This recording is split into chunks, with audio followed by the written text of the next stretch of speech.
अस्सलामुअलैकुम, आप देख रहे हैं टीवी 49 न्यूज यूके और मैं हूं मुनीर पीरजादा। आइए आपको ले चलते हैं आज की खबर की जानिब। सऊदी अरब में पीपल्स यूथ ऑर्गेनाइजेशन और पीपल्स पार्टी के अहदेदारों का इजलास मुनक्किद हुआ, जिसमें वजीर खारजा बिलावल भुट्टो जरदारी के दौरे सऊदी अरब समेत दीगर उमूर पर गुफ्तगू की गई। मजीद जानते हैं राना अजीम की इस रिपोर्ट में।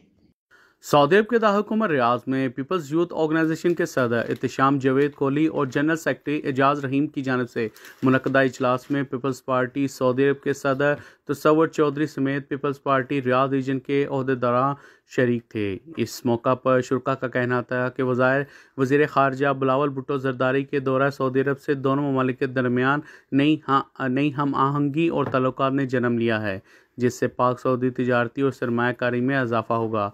इजलास से तसव्वुर चौधरी समेत एहसन अब्बासी, एहतशाम जावेद कोहली, एजाज रहीम और दीगर ने भी इजहार ख्याल किया।